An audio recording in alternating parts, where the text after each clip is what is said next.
Change is not a failure, but failure to change might be. This was said by John Wooden, one of the most successful college basketball coaches in history. Wooden's UCLA Bruins still hold the record for the most college basketball championships. So, if change is so important, why is it so difficult? In particular, why is it so difficult to change jobs? As we will discuss, on average, people hold onto jobs longer than they should. All month long, we'll discuss job change. We'll get into some of the mechanics of job change, like preparing for job change, tools to help you decide, and job negotiation. But first, my name is Jeff Hulett. I'm a decision confidence builder. I'm a behavioral economist, and I've been in banking and financial services most of my career. I'm also a faculty member at James Madison University, and I lead Personal Finance Reimagined, a decision-making and financial education platform. Next, I will relate from two of my favorite books by two of my favorite authors. First, Richard Thaler is a Nobel laureate in economics and wrote the book Nudge. Thaler said, generally, we won't quit until it's no longer a decision. Annie Duke is the author of the book Quit. Duke is also a world championship poker player. Duke has a similar perspective. She said, in other words, there's no hope. You've butted up against the certainty. Your startup is out of money and you can't raise another round. Or you're in a job with a boss that is so toxic that you have used up all your vacation and sick days and you're still having trouble getting yourself into work. Thaler and Duke's comments relate to a forced change. Sometimes change is the result of a forcing function. Running out of money or having an absurdly toxic boss are extreme forcing function examples. Changing prior to the force function will often avoid a crash landing. A crash is often more negative than if more proactive changes were made before the crash. Thus, recognizing the need and preparing for change is important. Successful gamblers like Annie Duke are incredibly good decision makers. Their good decisions are outcomes of good decision process. Those processes are characterized by 1, objectively evaluating the probability and risks of potential gambles, and then 2, understanding and integrating their and other players' emotions.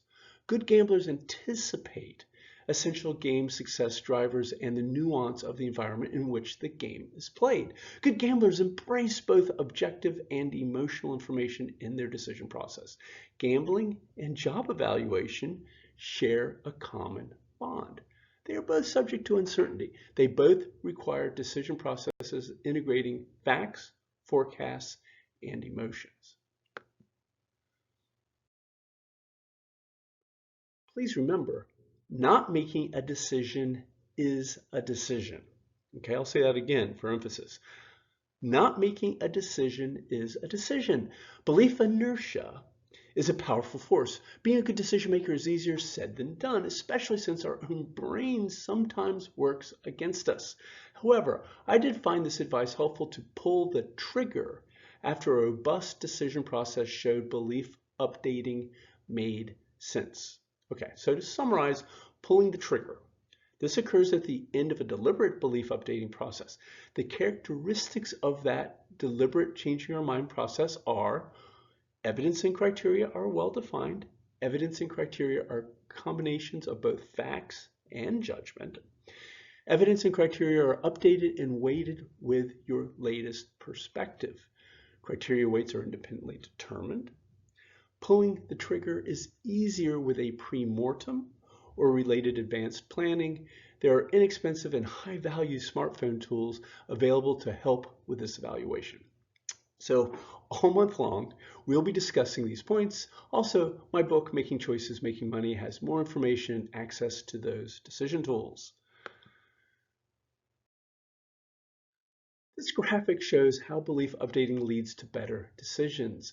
Belief updating is an ongoing probabilistic evidence evaluation leading to the best decisions.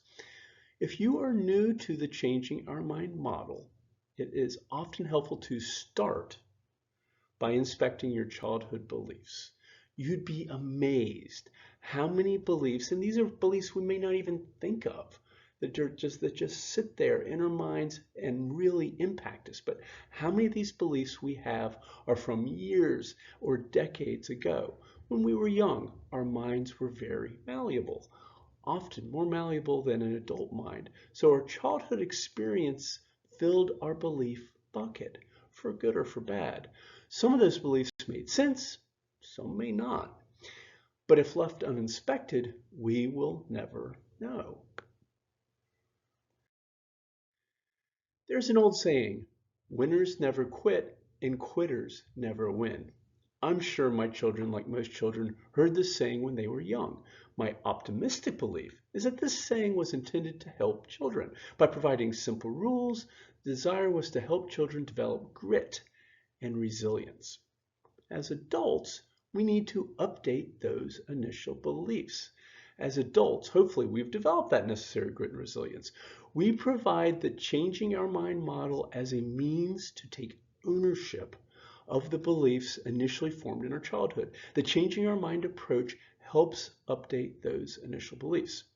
So the best job change or other change outcomes are enabled by the observation, quitters often do win. My wife and I have 4 children. Today they're all in their 20s. My wife and I did the best we could to raise our children in a loving and enriching environment. My hope is their childhood takeaways included the permission and the expectation to inspect and update their childhood beliefs. Ultimately, ongoing belief updating and change is both a necessary and thrilling part of life.